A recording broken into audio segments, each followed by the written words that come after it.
A wealthy businessman finds a barefoot boy trespassing in his garden. But instead of stealing, the child is dancing before his paralyzed daughter. For the first time in a year, her laughter fills the silent halls. The mansion, once a prison of sorrow, trembles with a miracle money could never buy. The small American town of Willow Creek was bathed in the fading light of an early autumn evening. The skies carried a muted shade of violet, where streaks of orange bled into the clouds like watercolor brushes, and the scent of burning firewood lingered in the air. The wind was crisp, carrying with it the sound of dried leaves scraping across the empty streets. At the very edge of the town, high on a hill that overlooked both the winding river and the rows of modest houses, stood the Turner Mansion, a sprawling, ivy-clad estate that loomed like a silent sentinel above the people below. To many in Willow Creek, it was a symbol of wealth and power. But to those who lived inside its walls, it had become something else entirely, a mausoleum of silence. Michael Turner, the master of this mansion, was a man whose very presence seemed carved from granite. At 42, he was tall and broad-shouldered, with dark brown hair streaked lightly with gray and sharp, angular features that gave him the look of a man used to command. His brown eyes, once alive with ambition and sharpness, now carried a dullness, as if the fire within him had been extinguished. Michael was known in Willow Creek as a successful businessman, a man who built real estate empires and turned dying neighborhoods into profitable ventures. Yet, in private, those same hands that had signed countless contracts were often clenched in helplessness. The world believed him powerful, but within the confines of his mansion, he was a man broken by grief. His wife, Clara, had passed away 2 years prior due to a sudden illness, leaving him alone to raise their only child. And to make matters worse, an accident 1 year ago had left Sophie, their daughter, unable to walk. Sophie Turner was 7 years old, a child whose golden hair once danced freely in the wind, always tied with a ribbon by her late mother. She had the kind of blue eyes that seemed to sparkle with curiosity, like summer skies reflecting sunlight on a lake. Before the accident, Sophie had been an adventurous girl, known to run barefoot through the fields, climb apple trees, and splash in the creeks that wound through the countryside. But now, her small frame sat confined to a wheelchair, her legs limp, her spirit dimmed. She wore simple cotton dresses that her nanny prepared for her, and often a light cardigan draped over her shoulders, as though to shield her from the world outside. Her laughter, once a melody that filled every room of the mansion, had gone silent. Instead, she spent her days gazing out of the tall windows of her room, watching the leaves fall, watching children in town running free, and dreaming of a life she feared she had lost forever. The silence of the mansion was not only that of human voices, but also of companionship. The grand halls echoed with footsteps only when servants passed through, their expressions subdued, their whispers brief. But there was one creature who never left Sophie's side: Shadow. Shadow was a German shepherd, large and imposing, even in his old age, his coat a thick mixture of black and tan that once shone like burnished gold, but had now dulled slightly with the years. He was 10 years old, with a broad chest and powerful frame, but what made him different from other dogs was the band of white cloth tied gently around his head. Shadow was blind, both eyes clouded by cataracts that had long since robbed him of sight. Yet, despite his blindness, he moved with an uncanny sense of awareness, guided not by vision, but by sound, smell, and something deeper, perhaps instinct or devotion. Shadow had once been a gift. Clara, Michael's late wife, had surprised him with the dog on his 32nd birthday, declaring with her warm laughter that every king of a hilltop needs a knight to guard his castle. Shadow had been loyal ever since, guarding the family not only with strength, but with an almost human-like intuition. When Clara died, Shadow had lain at the foot of her bed until the very last moment, refusing food and water as though mourning. Since that day, he had shifted his devotion almost entirely to Sophie, as if understanding she needed him most. He slept beside her wheelchair, followed her wherever she went within the house, and never allowed her to feel truly alone. In many ways, Shadow became the bridge between Sophie's broken world and the love that her mother had left behind. Michael often found himself standing outside Sophie's door, looking in at the fragile figure of his daughter, with Shadow curled at her feet. He wished he could reach her, bring back the sparkle in her eyes, but words seemed to fail him. He had tried everything money could provide: the best doctors from New York and Los Angeles, experimental treatments overseas, even consultations with specialists who spoke of revolutionary therapies. Nothing worked. Each failure chipped away at him, reminding him that there were some things money could not mend. And with each passing day, the mansion grew colder, its silence thicker, its air heavier with the weight of despair. Outside, Willow Creek moved on with life. The town celebrated autumn festivals, children dressed in costumes preparing for Halloween, and couples strolled the parks hand in hand. But the mansion remained apart, like a shadow looming above the town's joy. Michael would occasionally drive through the town in his sleek black car, nodding politely to neighbors, but he never stayed long. He could not bear to see the life his daughter had lost, reflected in the faces of the children he passed. Inside the mansion, Sophie pressed her small hand against the glass of her window as she watched the world below. Shadow would rest his head on her lap, sensing her sadness, letting her fingers comb through his fur. In those quiet moments, it almost seemed as though the dog understood her unspoken words. Sometimes Sophie whispered to him, "If Mommy were here, she'd know what to do." Shadow would tilt his head, ears twitching, as if trying to listen to a voice he could not hear, but could somehow feel. Michael, meanwhile, buried himself in work, not because he loved it, but because it distracted him. He often sat late into the night at his mahogany desk, a glass of whiskey untouched beside him, reading documents without truly absorbing them. The weight of failure pressed against him with every tick of the clock. The man who could solve any business problem could not solve the one thing that mattered most: giving his daughter back her life. And so, day after day, week after week, the Turner mansion remained a house of silence and sorrow. The sound of Sophie's wheelchair rolling across the wooden floor, the creak of Shadow shifting in his sleep, and the occasional muffled sob from Michael's study were the only noises that broke the stillness. On that hill, surrounded by golden leaves drifting from the trees, the mansion stood like a monument, not to wealth, but to grief. Sophie in her chair, Michael in his solitude, and Shadow with his blind devotion, all three bound together by love, loss, and the unspoken hope that perhaps someday the silence might be broken. The next afternoon in Willow Creek dawned gray and cool, with clouds drifting lazily across the sky, like ghosts reluctant to leave. By late day, the light had softened to a golden hue, spilling across the rolling hills and casting long shadows down the driveway of the Turner mansion. The trees that lined the garden, mostly maples and oaks, swayed gently in the breeze, releasing leaves that spiraled to the ground in quiet, graceful arcs. The estate seemed no less imposing, but within its stone walls, the weight of silence was as heavy as ever. Sophie sat in her wheelchair at the edge of the garden, her small body wrapped in a pale blue cardigan, her blonde curls tumbling over her shoulders. Her hands rested idly on the armrests as her eyes wandered across the lawn. Shadow was, as always, lying at her feet, his white band of cloth covering the clouded orbs where his sight once had been. His ears twitched at every rustle in the grass, his nose lifted to catch scents the wind carried. Michael had allowed Sophie this moment outdoors, though he himself lingered back on the steps of the mansion, unwilling to leave her unattended, yet unable to offer her the joy she longed for. And then it happened. A flicker of movement at the far end of the hedge caught Sophie's attention.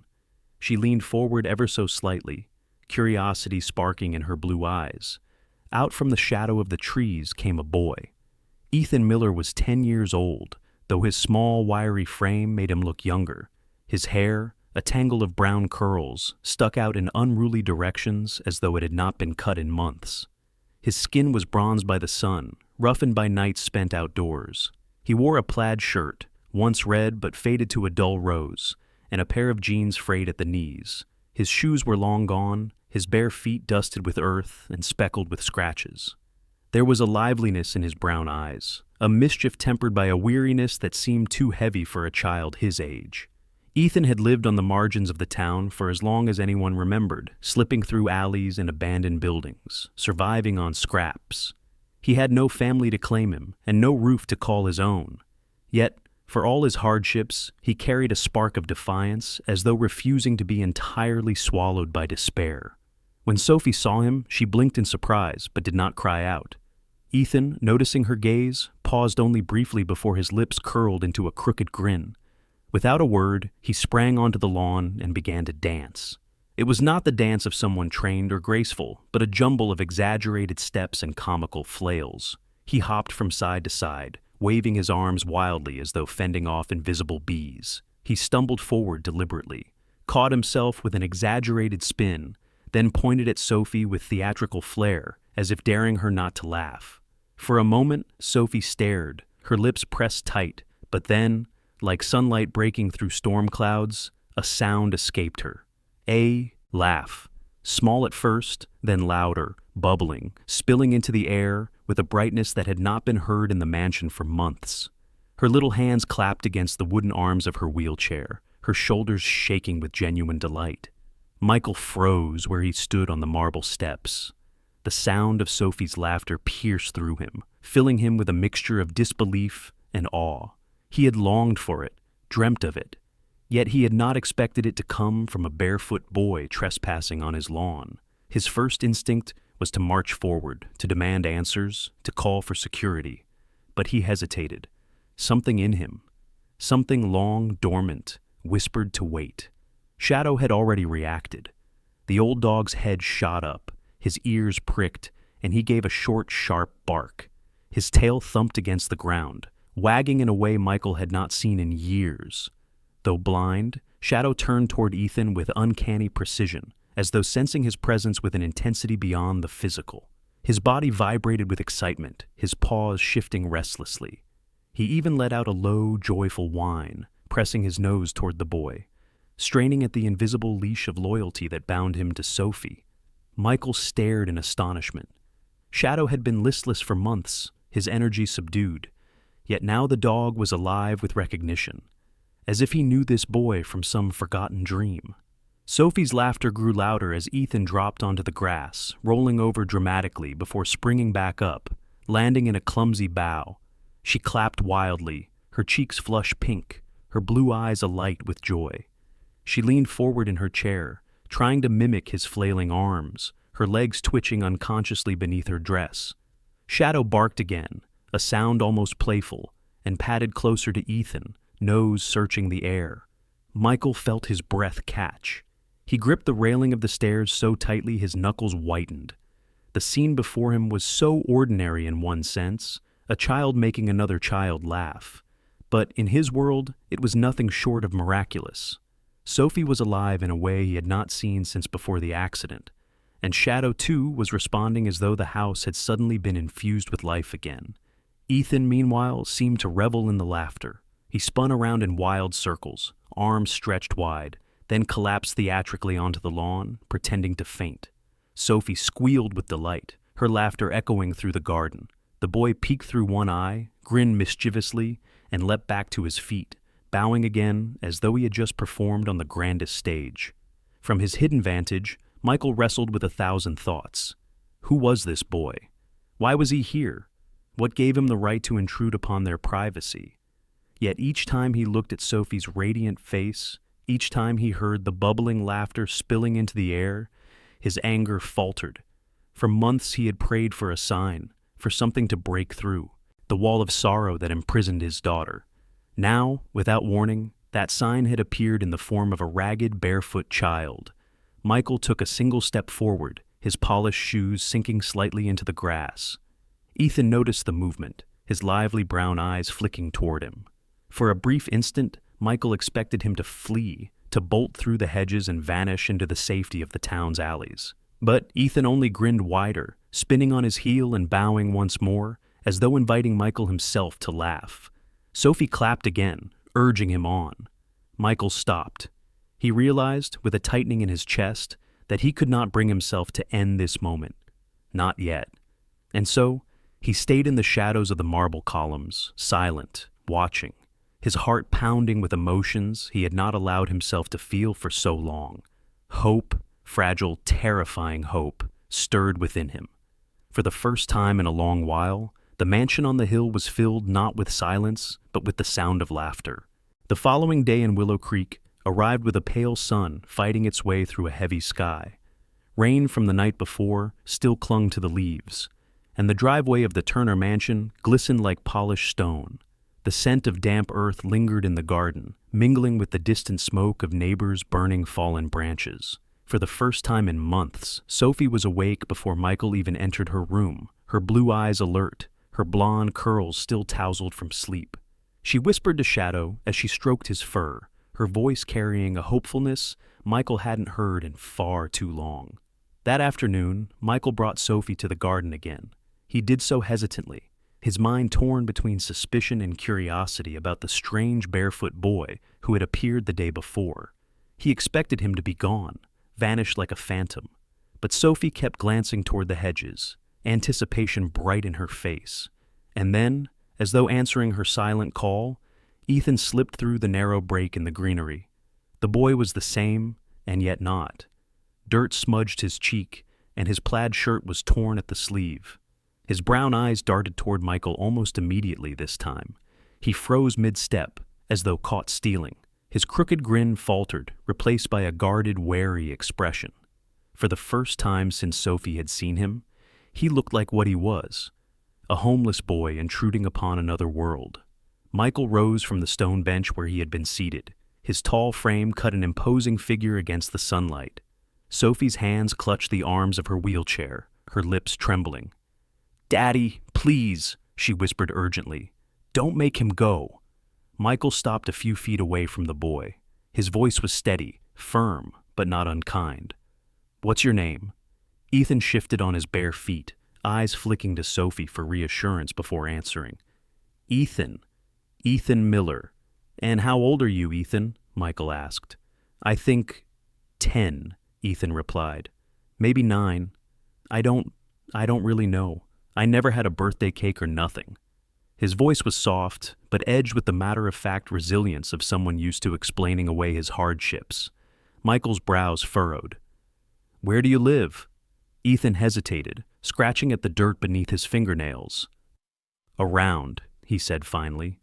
"Sometimes at the old gas station on Willow Road. Sometimes in the laundry room at the apartments if no one's there. I just find places." Sophie's eyes filled with tears. "He's not bad, Daddy," she cried softly. "He makes me happy."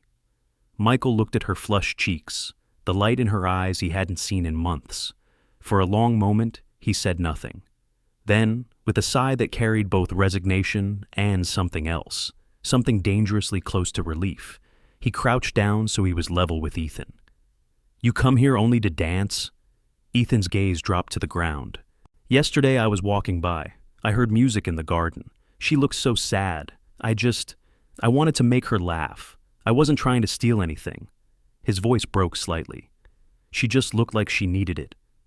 Shadow, who had been lying near Sophie, suddenly stood and padded forward, nose quivering. He pressed his muzzle gently against Ethan's small hand. The boy startled, then smiled faintly, stroking the old dog's fur. Shadow's tail wagged slowly, almost solemnly, and he gave a low whine. It was the kind of sound he reserved only for Sophie. Michael stared at the scene, unsettled by the uncanny connection between his blind dog and this ragged boy. Sophie clapped her hands together suddenly, the sound sharp against the tension. "See, Daddy? Even Shadow likes him. Please don't send him away." Michael straightened slowly. He wanted to say no, to protect his daughter from disappointment or danger. But one look at Sophie's radiant expression made his resistance crumble. He sighed again. "All right," he said, his tone reluctant but sincere. "You may come, but only here, only in the afternoons. Do you understand?" Ethan nodded quickly, relief softening his face. "Yes, sir." Sophie squealed softly, her eyes brimming with happiness. She reached for Ethan's hand, and though hesitant, he gave it to her. It was a small gesture, yet it carried the weight of something Michael had thought lost: connection. That evening, when the sun dipped low and painted the sky in streaks of crimson, Ethan lingered after his playful antics. Sophie, still giddy from laughter, urged him to tell her about himself. Ethan sat cross-legged on the grass, his knees drawn up, his face turned toward her with a vulnerability he usually kept hidden. "My mama used to work in town," he said, "for one of the big houses near the river. She cleaned and cooked and took care of the kids. She was tall and thin, with hair like mine, but longer. Everyone said she had kind eyes. He swallowed, his gaze drifting away. One day, her boss accused her of stealing jewelry. She didn't do it, I know she didn't, but they threw her out. She tried to find work somewhere else, but nobody would hire her after that. We moved from place to place until she didn't come back one night. I waited at the station, but she never came. Sophie's lips parted in shock. She left you? Ethan shook his head quickly. Number. She would never. Something happened, but I don't know what. Since then, I just been on my own. His voice was steady, but his brown eyes glistened in the fading light. Shadow nudged closer to him, resting his great head on Ethan's knee. Ethan stroked the dog absent-mindedly, comforted by the steady thump of his tail. Sophie reached out as far as she could from her chair, her small fingers brushing his arm. You have us now, she said softly, her voice quivering with sincerity. Michael, who had been listening from the terrace, felt the words strike him deep. The boy's story filled him with both pity and anger, pity for Ethan's loneliness and anger for the injustice of it. He did not speak, not yet, but inside his heart something shifted. The image of Sophie laughing beside Ethan and Shadow was burned into his mind, impossible to ignore. From that day forward, Ethan returned each afternoon. Sometimes he came with little treasures, a shiny marble found by the roadside, a crumpled comic book salvaged from the trash, or a bottle cap he claimed was lucky. Sophie welcomed each gift with childlike delight, displaying them proudly on the windowsill of her room. And each time he came, Shadow followed him, as though tethered by an invisible bond, moving close to his side, guiding him when he stumbled in the uneven grass. It was as though Shadow, despite his blindness, saw something no one else could. The air in Willow Creek carried the crispness of late autumn, sharp enough to sting the lungs, but softened by the scent of pine drifting from the hills. The Turner mansion, once silent as a tomb, now echoed faintly with laughter each afternoon. The change was subtle but undeniable. Where once Sophie's blue eyes had been dim and glassy, they now sparkled when Ethan arrived through the garden hedge. Where once her small hands lay limp in her lap, they now lifted to clap in rhythm with his silly dances or to mimic his wild gestures. Even Shadow, blind and aged, carried himself with new energy, pacing eagerly when the boy's footsteps approached. Michael stood often at a distance, observing. At first he had been wary, his heart still heavy with suspicion. But slowly something began to thaw in him. He noticed how Sophie's cheeks flushed pink again after months of pallor, how she leaned forward in her wheelchair with anticipation instead of slumping back into its embrace. She began to speak more, to giggle at Ethan's jokes, even to invent little games for them to play. Ethan, for his part, responded with boundless energy, as though every ounce of himself existed to see her smile. One game they invented involved Sophie raising her arms while Ethan spun like a top before her. "Now you're the conductor," he declared one afternoon, thrusting an imaginary baton into her hand. Sophie laughed and waved her arms in jerky rhythm, and Ethan matched her movements with playful exaggeration. To Michael's astonishment, Sophie's shoulders grew stronger from the repeated lifts, her wrists less stiff. Her doctor had once spoken of the importance of emotional stimulation, but Michael had never truly believed until now. No expensive therapy had produced such a visible change. It was not medicine that brought Sophie back to life. It was connection. Shadow became part of these games too. Though blind, he followed Ethan's voice faithfully, trotting toward the boy when called, stopping when Sophie shouted, "Freeze!" and wagging his tail when praised. Ethan tied an old scrap of cloth into a pretend cape for the dog one day, announcing him Sir Shadow, Knight of Willow Creek. Sophie clapped so hard her palms turned red. The bond between them all was growing, fragile yet radiant. But Michael could not ignore the nagging questions that haunted him at night. Who exactly was this boy? Why had fate dropped him into their lives? Michael did not believe in coincidences, yet something about Ethan seemed threaded with mystery. That unease only deepened the night Ethan slept on the mansion's back porch. It had been a day colder than most, with frost dusting the lawn by evening. Sophie begged her father to let Ethan stay for supper. Reluctantly, Michael agreed, instructing Mrs. Whitmore, the family's longtime housekeeper, to prepare something simple. Mrs. Whitmore was a stout woman in her 60s, her gray hair pinned in a tight bun, her face round, and flushed from years of cooking. She had been with the Turners since before Sophie was born, and carried herself with a brusque kind of kindness, grumbling about muddy footprints, but always slipping extra cookies onto Sophie's plate. Though she frowned at the sight of Ethan's ragged clothes, her eyes softened when she saw the way Sophie glowed in his presence. That night, after supper, Michael offered to have the chauffeur drive Ethan into town, but the boy shook his head quickly, mumbling that he would rather stay close. Sophie pleaded again, so Michael allowed him to bed down on the porch with a blanket. Shadow lay beside him, as though it were the most natural thing in the world. Later, unable to sleep, Michael stepped quietly into the garden. The night was deep, filled with the chirping of crickets and the rustle of wind through the trees. He saw Ethan curled beneath the blanket, his thin chest rising and falling. Shadow rested at his side, the great dog's body pressed protectively against the boy's. Michael felt a pang, both of pity and of something he did not wish to name. Then he heard it, Ethan's voice, soft, broken, caught in the snare of dreams. "Mom, don't leave me," he murmured, his small hands twitching as though trying to hold on to something slipping away. Michael froze. The sound of it struck through him like a blade. For months he had thought his daughter's sorrow was unbearable, yet here was a child bearing grief no less profound, alone and unprotected. He turned away, throat tight, but the words clung to him long after he returned to his study. He poured himself a glass of whiskey he did not drink, staring instead at the amber liquid while the boy's cry echoed in his ears. The following days only sharpened his resolve. He watched Ethan more carefully, noting the boy's instinctive politeness with Mrs. Whitmore despite her curt tone, the way he always let Sophie go first in their games, the protective way Shadow followed him. Michael began asking subtle questions when he went into town. At the grocery store, at the post office, he inquired whether anyone remembered Ethan's mother. One name surfaced again and again: Margaret Miller. She had once worked for the Caldwell family, who owned a large property by the river. Margaret was described as tall and thin, with gentle eyes but a spine of steel, a woman who carried herself with quiet dignity despite hardship.